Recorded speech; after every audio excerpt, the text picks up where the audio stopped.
हाय, hello, नमस्कार मित्रमैत्रिणींनो. तर मी आज तुम्हाला सांगणार आहे नवरात्रीमध्ये काय करावे आणि काय करू नये. उपवास करणाऱ्यांनी तर हे नियम अवश्य पाळावे. तर पहिला नियम आहे, व्रत ठेवणाऱ्यांनी दाढी, मिशा आणि केस नाही कापायला पाहिजे. दुसरं, 9 दिवसांपर्यंत नख कापणे देखील वर्जित आहे. तिसरं, जर अखंड ज्योत लावली असेल तर या दिवसांमध्ये घराला रिकामे सोडून जाऊ नये. चौथं, खाण्यात कांदे, लसूण आणि नॉनव्हेज खाणे टाळावे. पाचवं, 9 दिवसांचा उपवास ठेवणाऱ्यांनी अस्वच्छ कपडे आणि वगैरे धुतलेले कपडे नाही परिधान करायला पाहिजे. सहावं, व्रत ठेवणाऱ्या लोकांना बेल्ट, चप्पल, जोडे, बॅग सारखे चामड्यांच्या वस्तूचा वापर नाही करायला पाहिजे. सातवं, व्रत ठेवणाऱ्यांनी 9 दिवस लिंबू नाही कापायला पाहिजे. आठवं, उपवासात 9 दिवसापर्यंत भोजनात अनाज आणि मिठाचे सेवन केले पाहिजे. तर 9, विष्णू पुराणानुसार नवरात्री व्रताच्या वेळेस दिवसा झोपणे निषेध आहे.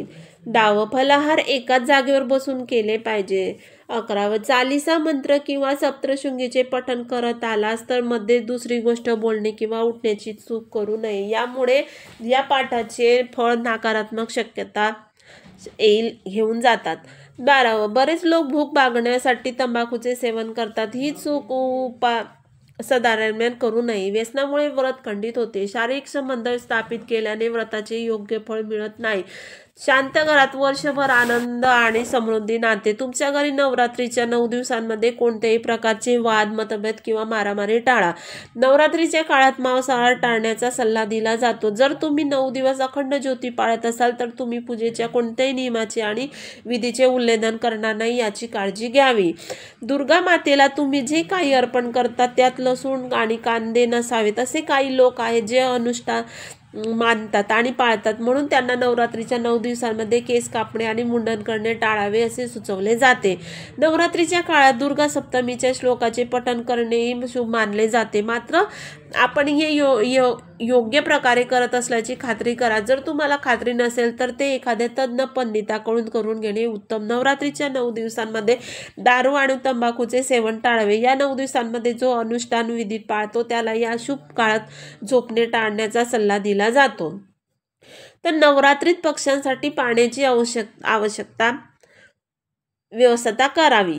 घरी आलेल्या पाहुण्यांना आणि भिक्षेसाठी आलेल्या व्यक्तीला आदराने अन्न अर्पण करावे.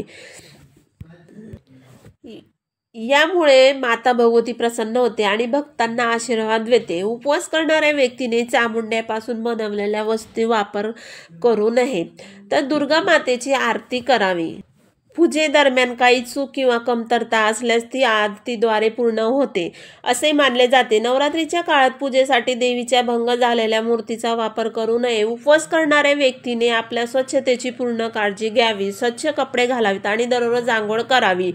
तर नवरात्रीत मातेची पूजा मांडाळ जेव्हा लाल कपडा पसरावा, कारण ते समृद्धीचे आणि सौभाग्याचे प्रतीक मानले जाते. त्यामुळे आपली काम करण्याची क्षमताही वाढते. तर नवरात्रीमध्ये तुम्ही आईचा शृंगारही करू शकता. तो मातेला खूप प्रिय असतो. शक्य असल्यास लाल वस्त्र परिधान करा आणि मनापासून पूजा करा. तर रोज घराच्या मुख्य दारात पूजेपूर्वी रांगोळीने स्वस्तिक बनवा. स्वस्तिक बनवल्याने शुक्र आणि सूर्य हे ग्रह जीवनात सकारात्मकता आणतात. तर नवरात्रीच्या काळात तुम्ही 9 दिवस मातेसमोर अखंड ज्योती पेटवू शकतात. अखंड ज्योत प्रज्वलित करण्याचे व्रत घेतले असेल तर ती ज्योत 9 दिवस तेवत राहावी हे लक्षात ठेवावे. मातेला प्रसन्न करण्यासाठी पूजेनंतर दुर्गा सप्तमीशी आणि दुर्गा चालीसेचे पठण करता येते. जर दुर्गा सप्तशतीचे पठण करता येत नसेल तर ओम ही क्लीम चामुंडाय विचे हा जप रोज करावा. नवरात्रीचा उपवास ठेवला तर तो संपूर्ण निष्ठेने करावा.